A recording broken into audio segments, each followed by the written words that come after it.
guys, I hope everybody is well today, and I thought I'd do this video as it's been a long time coming, and it's a video called Questions Not to Ask Autistic People. These are some actual questions that I've received in my comment section on my video, so I thought instead of responding to the comments, I'd make a video out of it and I would answer them directly and honestly. And yeah, so let's get into it. So question 1 is, how are you? This is a two-part question for me. I understand why it's asked in the context of it, but for me it's a two-part question because you've got the physical part of how are you. So like I can say I'm good and people can think, oh okay, she's good, and then there's the mental part up here, what I have to think about. So it's a two-part question. It can get very, very confusing, and when you've got multiple people going to me, so Gemma, how are you today? And it's like, what do I say? How do I retaliate? How do I word it, kind of thing? So that can be a quite overwhelming question in itself. So question 2, Gemma, I've asked you, are you alright? I can't stand this question because again it's the same as how are you, just in a different context. It's basically a way of making me feel like under pressure, and it's like, are you alright? What's wrong with you, kind of thing. So it's kind of not giving me time to process what I need to say. At the same time, it's kind of like invasive and quite direct and blunt, and it's a way of not letting me answer the question. I kind of feel like you're kind of staring at me. So question 3 is, so Gemma, how are you feeling today?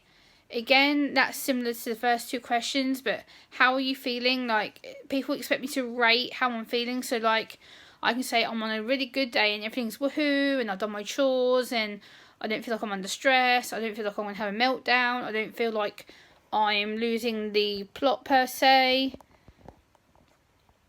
But again, it can be just a case of the fact that I feel like I could get really anxious quite quickly, I could get quite upset because it's... So how are you feeling, Gemma? Can you tell me how you're feeling? Like, you know, how actually are you? How do you feel today? How do you feel on pain-wise? How do you feel on emotions? Kind of thing. So, yeah. So the next one is quite relevant to this. Gemma, can you describe your pain to me? How is your pain today? Are you in any pain? For me, I can rate my pain, but again, it's the sensory processing of it, and also people going... So on 1 to 10, where are you right now? How can you tell me where your pain is? Is it 1? Is it 2? And again, it's the over-sensory processing. It's not giving me enough time to think about it. So I can sit here and go, yeah. So that kind of gets me really confused. And another question that keeps asked in my comment section, can't you just act normal? Oh my god, this annoys me with a vengeance. It's like... No, I can't act normal. I'm not normal. I'm uniquely wired. I'm autistic. And normal is overrated. Normal just doesn't exist anyway. Because nobody's normal. We all have our quirks, our flaws, our strengths, our weaknesses. So that's just a question that really pisses me off with a vengeance. Question 6. Oh, so what's wrong with you? I'm like, oh my god, this question's aggravating. It's like... What do you mean, what's wrong with me? I'm fine. Everything's good. I'm having a really good day. Everything's been done. I'm able to chill out. I'm able to think about things. And people are always like, oh, well, you look upset. You look miserable. Oh, you look angry. No, well, I am now because you've wound me up. Oh, what's wrong with you, Gemma? Are you sure?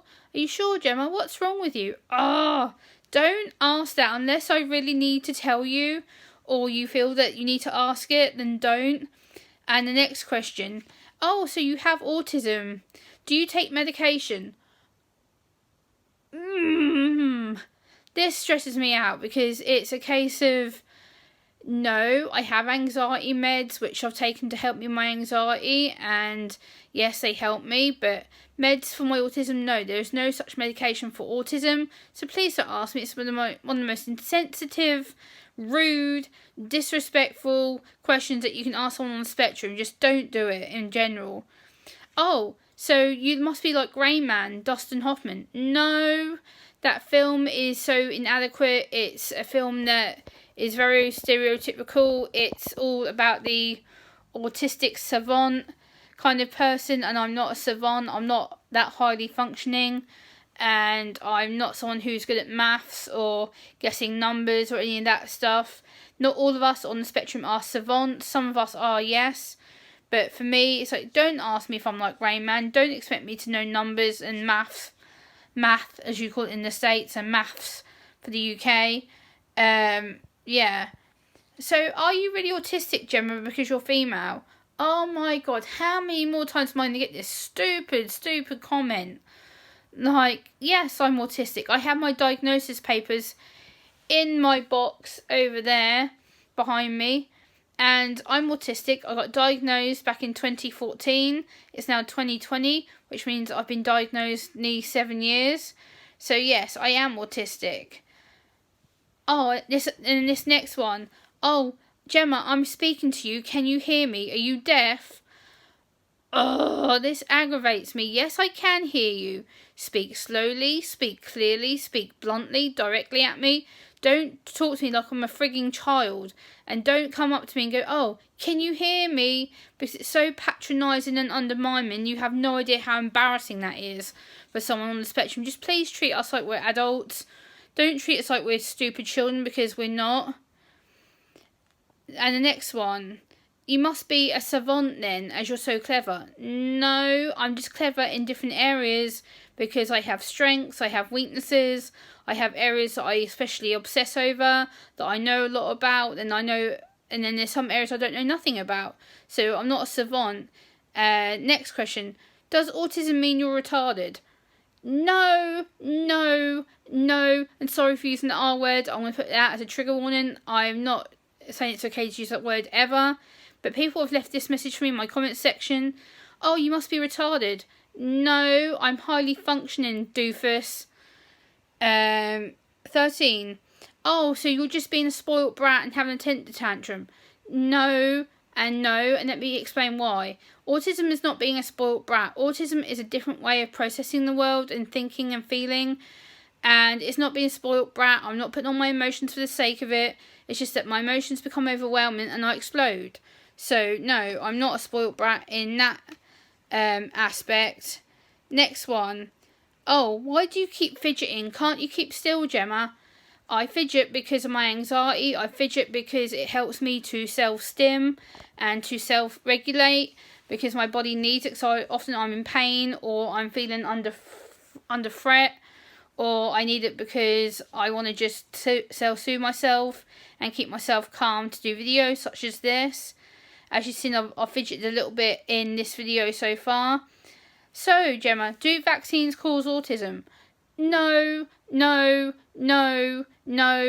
no. The doctor who was actually claiming this was medically struck off here in the UK back in the early 2000s. I will attach the article to that in my video description down below so you can read more about it. But please do not ask us if vaccines cause our autism, because no, and more no. So just don't even ask that.